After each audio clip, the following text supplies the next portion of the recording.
My Little Pony is no stranger to the reboot concept, first coming onto the scene in 1981 titled My Pretty Pony, later renamed to the now well-known My Little Pony. These ponies have certainly evolved over time, with each reboot and evolution being so different from the last that fans have categorized these eras into generations. The most well-known and impactful generation is of course the Friendship is Magic era, aka Generation 4. To say that the show and toy franchise shook the world would be an understatement. Not only was this generation a big deal to little girls, it was also a big deal to grown men and has really shaped how people view My Little Pony nowadays. My Little Pony Friendship is Magic ran for 7 seasons, a feat almost unheard of nowadays, especially for an animated show. Friendship is Magic explored a lot of concept in its long runtime, having a lot of interesting plot points and dynamic villains. But what people latched onto the most was the show's 6 main characters known as the Main 6, who have become the faces of My Little Pony in modern times. These characters never existed before their reboot appeared, yet they have overtaken what is My Little Pony. Everyone has a favorite pony. Everyone has the pony that is them. I'm Fluttershy, by the way. And the Main 6 has more than a decade-long popularity that still reigns today. But after the show ended in 2019, many people wondered what would come next in this franchise. Yes, we did get a 4.5 generation, which was not widely known and wasn't that well received by fans. My Little Pony is built on the reboot, so seeing what would come next was very intriguing to many people in the My Little Pony fandom. How would the next generation live up to the juggernaut that is My Little Pony Friendship is Magic? Spoiler alert, it didn't. My Little Pony Generation 5 is definitely a generation. Definitely not horrible, but far from what we've become used to seeing in this franchise. Starting off with a big budget, big casted movie and later evolving into what I would compare to most shows tied into toy lines nowadays. Just kind of soulless, get her done stuff that is definitely enjoyed by the demographic, but doesn't tend to age very well or stretch across a lot of age groups. Generation 5 is loosely connected to Generation 4 as they have cameos from characters who were in the previous show, but it is never a good sign when the only times I see a show talked about is when a well-known character appears. The toys that have the main characters of the franchise usually have to tie in some of the Main 6 as well, just because these characters had no chance against what once was. Generation 5 has now wrapped up after, I will say, an impressive amount of media for what it is, but overall it left fans feeling unimpressed and disconnected. This kind of thing really can't be blamed. I cannot stress enough how much of a shoe this generation had to fill, but this situation got me thinking about what would fill those shoes hypothetically. What could possibly live up to Generation 4? And for some reason, I decided I would attempt that challenge. Hello, my name is Emma, and in today's video, we are going to be creating a concept for a hypothetical My Little Pony Generation reboot. Am I biting off more than I can chew? Possibly. Will everyone like my idea? Absolutely not. But you have to remember, this is for fun. I'm not trying to be better than any other generation. I'm just trying to celebrate this series for what it is. We are going to be exploring a lot of different art styles in this video, and it's always good to brush up on the basics once in a while, so I use today's sponsor, Skillshare, to help me with that. Level Up Your Portrait Drawings by Chris Hong is a great class and features one of my favorite artists. The class explores sketching portraits and really helps you stylize and simplify your forms. I actually took this class a long time ago, and it was very helpful in discovering ways that I like to sketch things stylistically. Skillshare has a lot of creative classes taught by world-class professionals designed to help you build creativity directly through participating in their classes. Skillshare has so many different creative categories such as design, art and illustration, film and audio, and so much more. You're bound to find something that fit your needs, whether it be for your job or to get you started on a new hobby. Skillshare's classes are very hands-on and encourage you to participate and make projects that you will be proud of. You can even make connections with your peers who are also following along with the classes by sharing your work with others. My favorite part about Skillshare is the fact that you can learn at your own pace. You can pick up a class whatever time you like with no designated schedule to hold you back or make you lose motivation. I love brushing up on old skills and I love learning new skills, and you can do both on Skillshare. The first 500 people to use the link in my description or scan the QR code will receive a 1-month free trial of Skillshare. Get started today. Thank you, Skillshare. Alright, for this concept, I want something fun, I want something weird, I want something whimsical, and I couldn't wait any longer. I needed to do it, so let's jump in, shall we?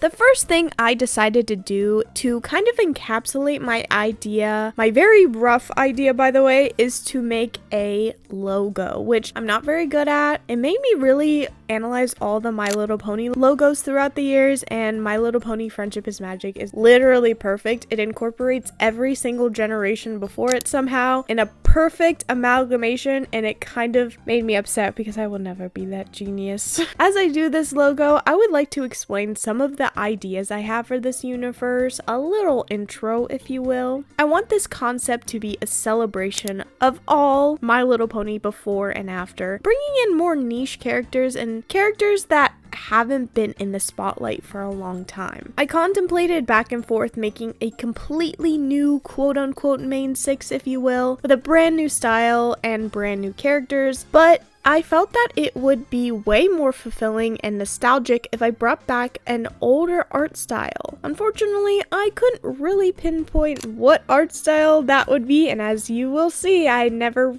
really did pinpoint that either, but we'll get into that in a little bit.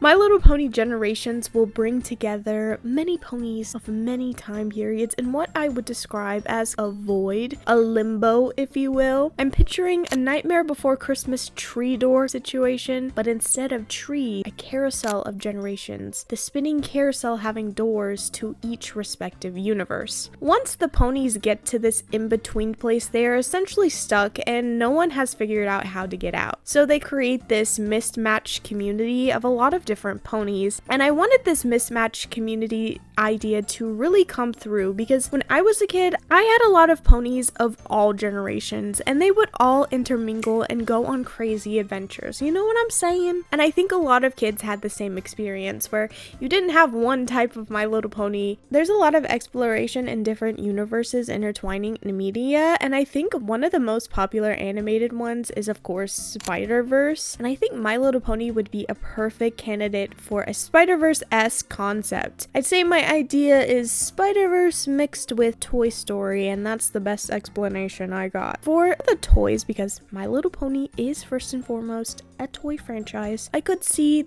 this as a big revival for old characters, as it would introduce them to a younger generation and also be very nostalgic for older people. My Little Pony is no stranger to re-releases. They often release the first wave as well as nostalgic versions of the main six, and I think seeing a big revival of these styles and characters would be really exciting to see. Alright, I think I have introed enough. Let's get on to our first character.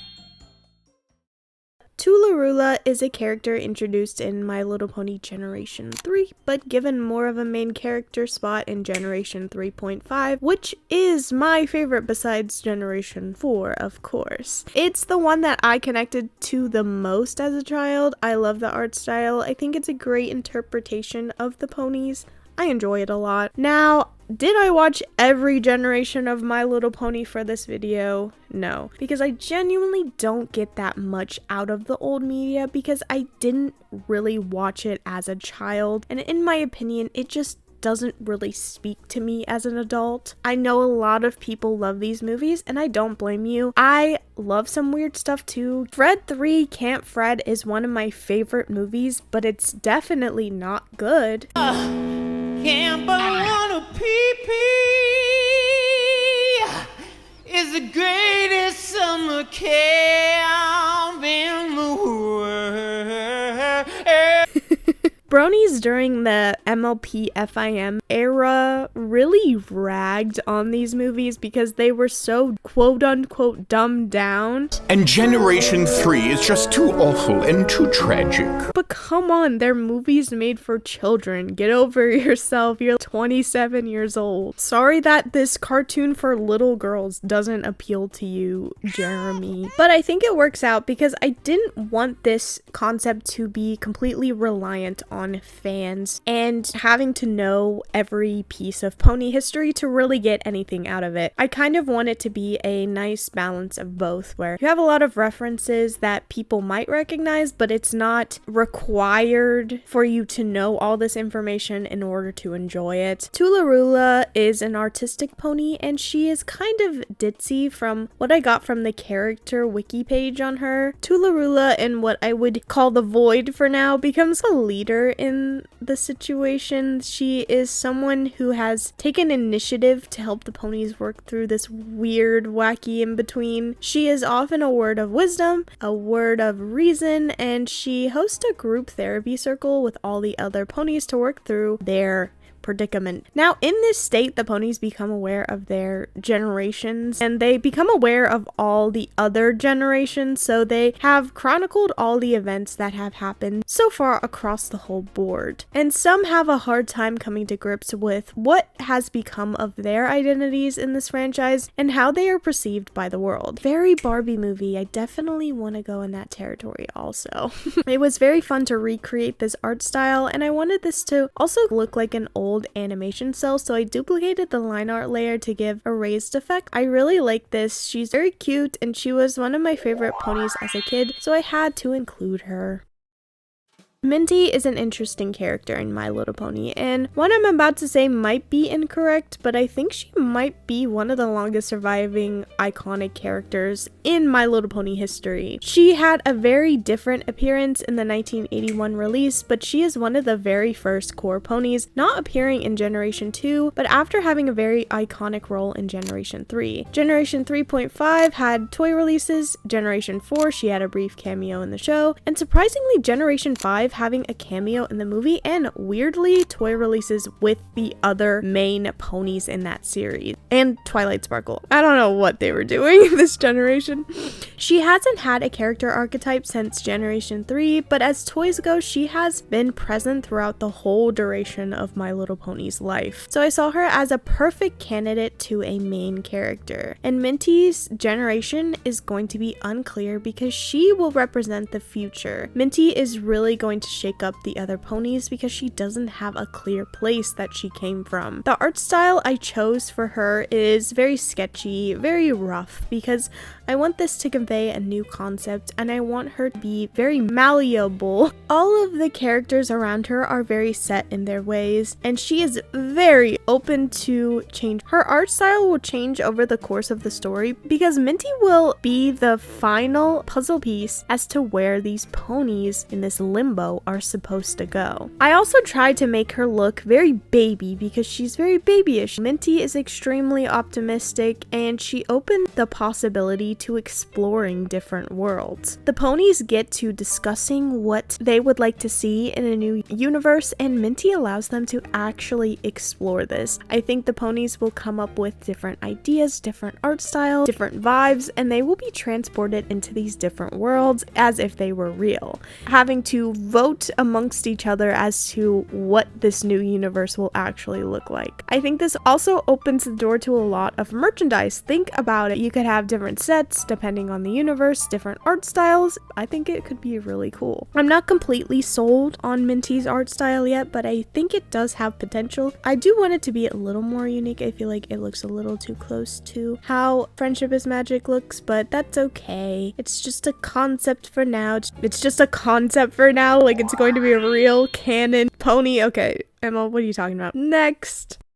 Tropical Surprise is a character that is a bit random. I don't think a lot of people will know this pony, but I had this one as a child, so I guess I'm just connected to it. I try to go through each character and get a sense of their previous iterations, personalities, and looking at Tropical Surprise's wiki made me very sad because she didn't get any media rep besides her toy. That is a very common thing in My Little Pony. Ponies will just be made to sell. They never appear in the show or movies. This has widely changed because of Generation 4, as bronies became upset that they couldn't buy merchandise of the main characters of the show because they weren't widely available when the show first came out. But I wanted to play on this idea of a character that doesn't have a personality besides a hunk of plastic. I wanted to go for a tiger from Uncle Grandpa vibe where it's just an image of a real life thing. I think potentially this could be a 3D model, but I wanted this character to be kind of uncanny and wooden because she's not really supposed to be there. She'll probably imprint herself on other ponies or just weirdly try to fit in even when she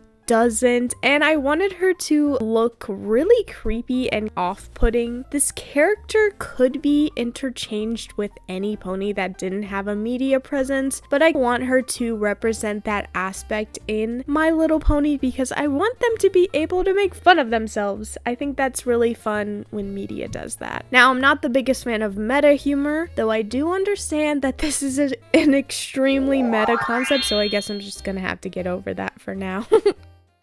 The next character on the list is Ivy. Ivy is another character that probably isn't very well known because she is from Generation 2, which was an extremely big flop, having only mild popularity in Europe. These ponies were very slender and really differ from pretty much any generation visually. None of these characters from Generation 2 had moved on for the most part. The main pony, I argue, was Ivy, so I went with her as I felt that she would be the most well known out of any of them. I want Ivy to be very quiet and reserved. She often fades to the background and doesn't have a lot to say, but I also want her to be freakishly big, so it's kind of comedic that she's always overlooked when she's literally humongous. Very Fluttershy. There wasn't a movie to go along with this generation either, but Ivy did appear in the commercial, so I count that as a media presence. I've made a lot of Earth ponies, which is interesting because usually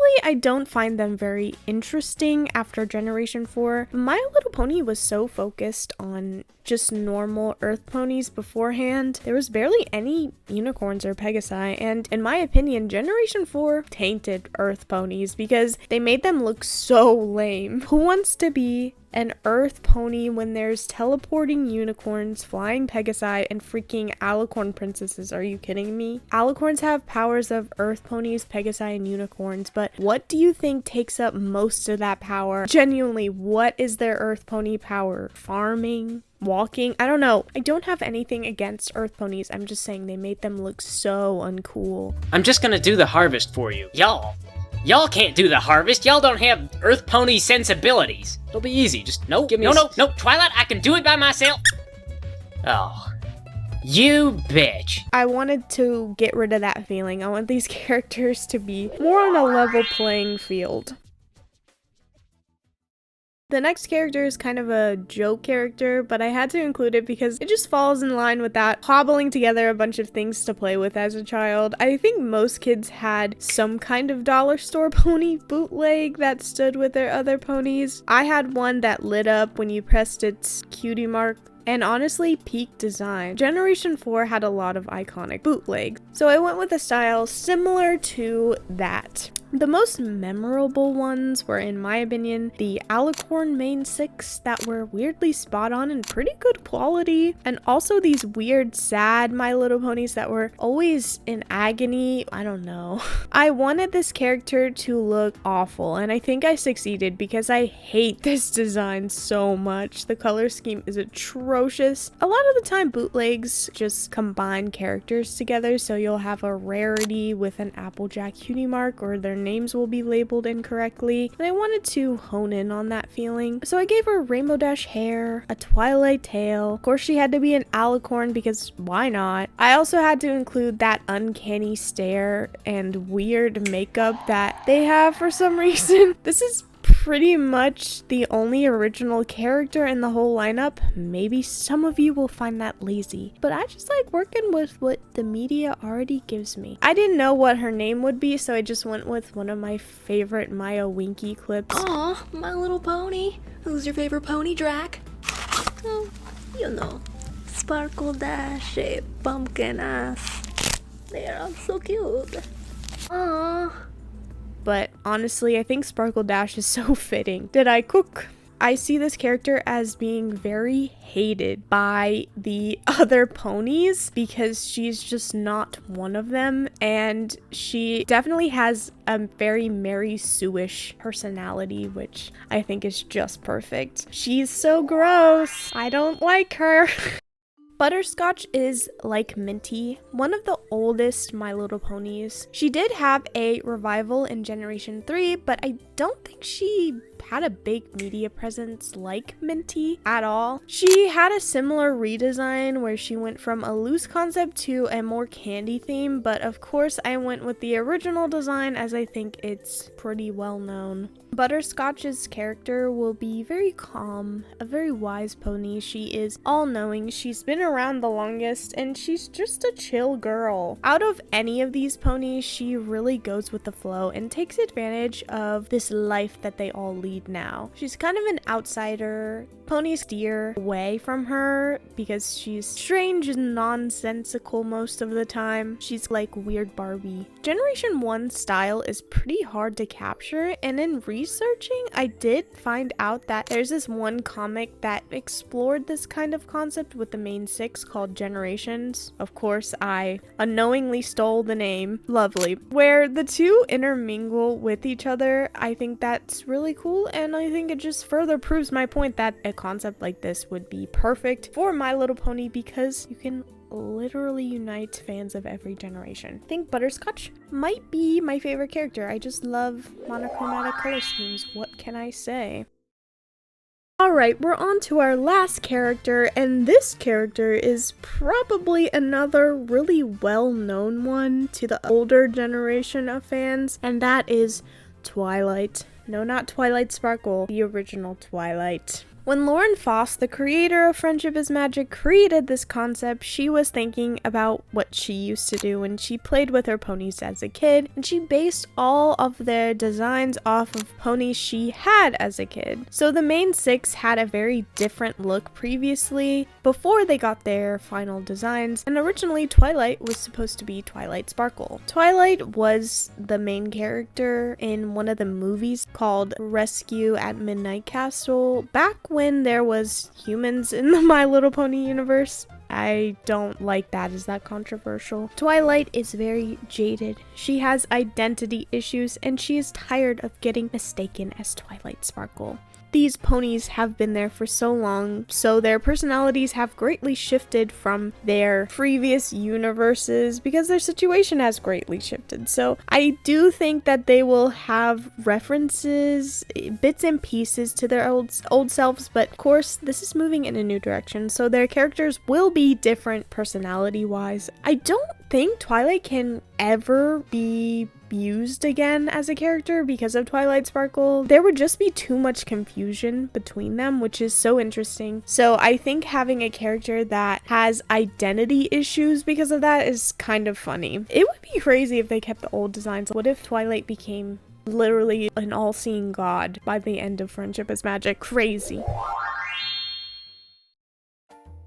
That is my concept so far. I know there's not much. I know this is kind of surrealist, but things like this have been successful in the past. I don't see why a concept like this couldn't be done. I think it has connection to its most popular generation, but it's also a completely new thing that would speak to a lot of people and children. People are very nostalgia pilled nowadays, and I think seeing a fandom built around these old characters would be very fun because it rarely happens in the My Little Pony fandom. You're never really gonna see content of older ponies, and I think this would be a great way to bring them into the spotlight again. Because a lot of people have connections to them, but they're just a little too niche, so they're not widely talked about a lot. It would also open the door to people researching My Little Pony and finding out about the history, because it doesn't rely on past generation knowledge that you have to have, but it's definitely interesting to learn about this stuff. Definitely would be a fine line between needing to be a super fan and a casual viewer, but I think it does have potential. Thank you so much for watching this video. Please let me know in the comments any concepts, any ideas you have. I would love to know. I would like to get a more structured feel to this, so please give me suggestions. Also, let me know what ponies you would like to see. This is a goldmine concept for Easter egg. There could be just a bajillion Easter eggs. If you like this video, please like, share, and subscribe. And as always, peace.